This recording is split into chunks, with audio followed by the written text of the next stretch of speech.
Salut les petits clous, c'est Franck, Killy et Heist. Salut. On se retrouve tous ensemble pour une vidéo de B-Boy sur PlayStation 2, sur PS2. Donc ça joue bien aujourd'hui, hein, jeunesse troublée. Donc voilà, bah là, là c'est Bruce Lee qui commence, donc alias Killy. Alors Killy va nous expliquer un petit peu tout ce que c'est que tout ça. En attendant, je vous dis que c'est édité par Sony, développé par Freestyle Games, ça sort le 20 septembre 2006. C'est un jeu de rythme. C'est un jeu de rythme avec tes pieds. Voilà. Si tu as du rythme avec tes pieds et ça que marche. tu breaks super bien comme Killy, Killy fait ça dans la rédaction. Hein, ah mais par contre je me suis fait mal donc j'ai un petit peu arrêté, c'est pour ça que je me suis mis à B-Boy depuis. Voilà. Donc bah voilà, si t'aimes si t'aimes bouger avec tes pieds, n'hésite pas, achète B-Boy et éclate-toi. Allez, cette fois on y va, à bientôt, merci, ciao. Alors vas-y Killy, dis-nous tout. Alors donc B-Boy en fait c'est une sorte de mix entre un jeu de rythme classique en fait et un jeu de danse. C'est-à-dire qu'il faut essayer de rentrer en fait les mouvements de la manière la plus fluide possible en s'appuyant sur les marqueurs qu'on voit au sol. D'accord. C'est-à-dire qu'il y a des petits carrés orange et des petits carrés bleus. Ouais. Et donc le petit carré bleu symbolise en fait le moment où on va pouvoir lier un mouvement de la meilleure manière possible. Et les carrés orange en fait c'est le moment où on doit marquer le rythme avec R1. Donc qui permettent d'augmenter la barre de rythme. D'accord. Parce qu'en fait comme on voit il y a 4 petites icônes et chaque icône en fait correspond à une des composantes de notre danse. C'est-à-dire que le rythme, le respect des bases, le respect des enchaînements, des choses comme ça. D'accord. Et donc c'est vrai que c'est assez difficile à prendre en main en fait parce qu'il faut vraiment bien lier les mouvements. Sachant que là effectivement il y a des mouvements assez basiques mais au fur et à mesure du jeu on apprend différents. Voilà. Ouais, on commence à faire des trucs de plus en plus... Eh ben écoute moi au demeurant je trouve que c'est super bien fait au niveau fluidité. L'animation est très très bien faite et bah, la bande son elle est plus qu'impeccable. C'est 2-3 morceaux qu'on entend et franchement c'est sympa. Alors là donc Heist vient de se casser 5 cervicales. Je voulais faire le moonwalker mais sur les mains. C'est pas grave, il a une capuche qui protège. Voilà, il y a une capuche anti-choc. On se rend pas compte qu'il y a du polystyrène à l'intérieur. Voilà. Donc oui, non, c'est vachement bien fichu au niveau fluidité et c'est super sympa au niveau son, hein, ça c'est clair.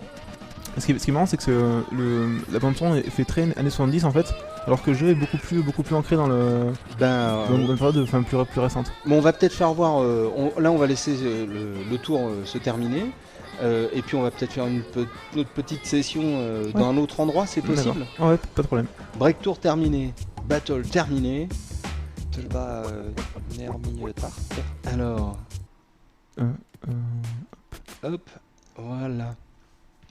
Donc c'était pas mal, hein, bien débrouillé parce qu'il faut dire que pour Heist, il avait pas mis les mains sur la manette il y a moins d'un quart d'heure. Hein. Il avait jamais testé le jeu, donc bravo. Tu vas avoir le droit de mettre tes Adidas. Est-ce que tu veux que je te chante Run Adidas comme non, Run DMC qui chante My Adidas, c'est excellent. My Adidas. Juste appuie sur. Hop, on appuie sur croix et on se fait une autre petite démo, un autre petit tour ailleurs. Alors, qu'est-ce qu'il y a comme endroit sympa? Là, il y a peut-être une sorte de grande place. Ça, ceux qui sont greffés, on peut pas les. Ils sont pas débloqués. D'accord. Je crois qu'il y a une sorte de place, on pourrait aller. C'est une rue, je sais plus. Ouais, ça a l'air sympa, ça a pas l'air glauque. Non, c'est bien, c'est sympa, c'est frais comme endroit. C'est les caniveaux de Los Angeles, c'est assez sympa. Donc, en avant, c'est parti. Par contre, c'est vrai que les chargements sont un petit peu longs. Ah. Entre chaque session, c'est vrai que c'est assez... Bon, en attendant, vous allez nous chanter quelque chose, les gars? Moi je peux pas, là j'ai une extension de voix d'un coup. Je sais pas ce qui se passe. Vous chantez la musique de Loco Roco, si vous voulez. Ah. Donc ça en fait, voilà, c'est les différents blasons qui correspondent à ce qu'on va devoir respecter. D'accord. Hop.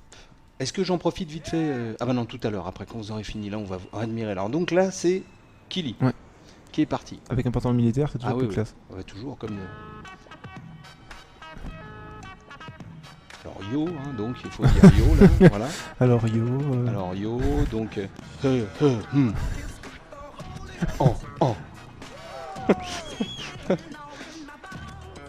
Ah ouais, quand même. Je sais pas si t'es en train de te faire des amis là. En plus j'adore le rap. Ça va finir sur un parking ça. Avec mon Solex. Ah ouais, non mais attends, Killy il assure quand même pas mal la patate. Hein. T'assures le cachou, Killy. Hein. C'est de longues années d'expérience. Ah ouais, non mais on voit que t'as été un breakdancer de folie. Ouais, je t'ai Tu connu, faisais de la capoeira aussi, quoi. je t'ai connu sous un pseudonyme particulier à l'époque, mais je le dis pas maintenant parce que j'ai peur des retours. Donc, C'était toi Zarat le masqué, non? Le bourreau de Béthune. C'est comme ça qu'on t'appelait, le bourreau de Béthune. Est-ce que tu vas... Non, tu vas pas te casser les vertèbres là. Non, ça devrait aller. Ça devrait aller. J'ai essayé voir si ça va être virable. Ah. Donc là, il y a toujours ce petit côté Tony Hawk aussi au niveau de la tenue de l'équilibre. Pas mal ça. Il faut bien varier avec R1 et L1 pour bien tenir en fait suffisamment longtemps. Et essayer de se restabiliser quand un petit carré bleu passe, histoire de pas perdre le rythme. Pas mal, belle démonstration, regarde, il est content, il se mouche dans ses doigts. Ça c'est vrai que c'est une attitude assez étrange. Je crois qu'il a mal aux mains en fait. Il sautille dessus. Non, je t'assure, il se mouche dans ses doigts, je l'ai vu, je le connais. Alors donc là c'est Haste, avec ses cheveux blancs et sa casquette. Il a un petit côté M. Pokora. Ah oui, un petit peu côté. Un tout petit alors. M. Pokora en survêtement. M. Pokora en survêtement, en survêtement d'Amar. Et en fait, quand on ne joue pas directement, on peut narguer en fait l'adversaire. Donc à la façon de, oui, de la battle. Bah oui, battle de rap un petit peu. Voilà, ok, j'allais dire une ânerie. Non, c'est pas mal, c'est bien fichu, vraiment pas mal fichu du tout. Avec plein de noms de mouvements qui claquent, comme le Top Rock, des Killing It, Baby Freeze. Par contre, en repas, c'est plus difficile à ressortir, mais. Oui, bonjour, aujourd'hui j'ai fait 6 steps, pas mal, mais Baby Freeze, j'ai pas bien assuré, j'en ai vendu que 12. Non, ce B-Boy, moi je m'attendais pas du tout à ça, en fin de compte, c'est assez sympa. Ouais. Je suis assez ça bouge bien, ouais. Ça bouge bien et c'est agréable à regarder. C'est agréable à regarder, ils ont pas trop. Au niveau graphisme, c'est bien fichu, les environnements sont bien faits, franchement, bravo. Donc break tour terminé. Est-ce que vous voulez avec moi saluer les... C'était quoi aujourd'hui, les carpophobes? Les carpophobes. Ouais. Les carpophobes, donc on vous laisse deviner ce que c'est, vous cherchez sur internet et vous augmenterez ainsi votre quotient, pas intellectuel mais culturel. Voilà. En attendant, on est content de vous avoir montré cette vidéo de B-Boy sur PlayStation 2, un jeu Sony développé par Freestyle Games. Ça sort en septembre 2006, c'est tout public, c'est super sympatoche pour ceux qui aiment le break et le rap. Voilà. Dont je fais partie, je tiens à le signaler, quoi que puisse faire. C'est une tentative de rattrapage. Que laisse subodorer notre ami Kili, j'aime bien ça. Allez, je vous dis ciao à tous, je vous fais une bise sur le nez, ainsi que mes petits camarades, et on vous dit à bientôt. Ciao, salut. Salut.